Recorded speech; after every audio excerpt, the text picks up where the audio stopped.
the president is agreeing to this meeting at the request of President Putin.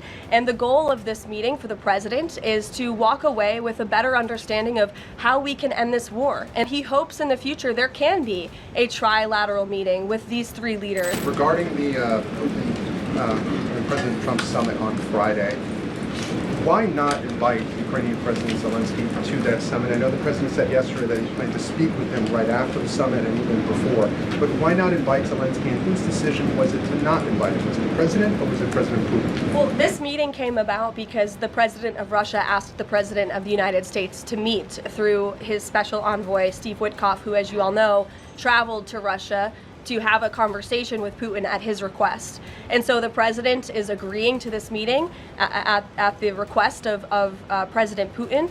And the goal of this meeting for the president is to walk away with a better understanding of how we can end this war. And the president said at this podium yesterday when he joined all of you in the room that he hopes in the future there can be a trilateral meeting with these three leaders to finally bring this conflict to an end. But this administration has really used every lever, has taken every measure to achieve peace through a diplomatic solution. And I think the president of the United States getting in the room with the president of Russia, sitting face to face rather than speaking over the telephone, will give this president the best indication of how to end this war and where this is headed. And another question on something that happened yesterday, but I wanted to get the White House response. A judge ruled that the grand jury transcripts in Ghislaine Maxwell's case should not be released. What's the White House's response to that? And do you plan to appeal? And what do you tell President Trump's supporters who want that information released? We think that decision is unfortunate. Of course, we moved to unseal that information because the president has said he wants to see credible evidence released. As for the appeal process, I would defer you to the Department of Justice for that.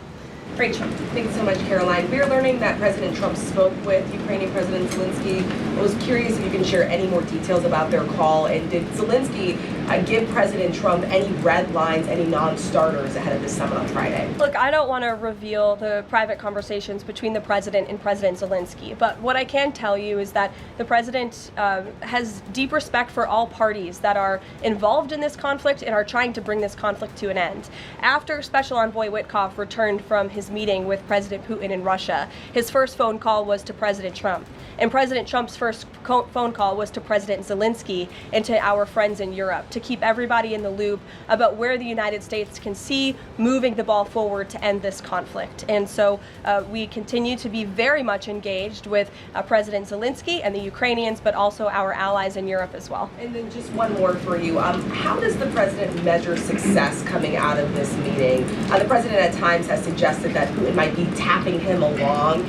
Is he prepared to walk out of this meeting if he senses that Putin is not serious about ending this war? I think I just answered that question for you and what the goal and the expectation of the meeting is. And I won't jump ahead of any hypotheticals, and I'll leave it to the president to speak to all of you after the meeting, which I'm very confident he will. Steve. Is he optimistic that a deal will emerge from this meeting, or is he simply going to listen? I think this is a listening exercise for the president. Look, only one party that's involved in this war is going to be present. And so this is for the president to go and to get, again, a more firm and better understanding of how we can hopefully bring this war to an end. Caroline, how did you settle on Alaska as the site for this? So there were some other sites being discussed. Is this like it was a midpoint between the two leaders? There were many sites discussed, but of course Alaska is a state within the United States of America. So the president is very honored and looks forward to hosting President Putin on American soil. Last thing, is there a joint news conference planned, or will the president have a solo one? What sort of scheduling stuff? Yeah, the mechanics and the scheduling, Steve, are still being ironed out. For Friday, we're working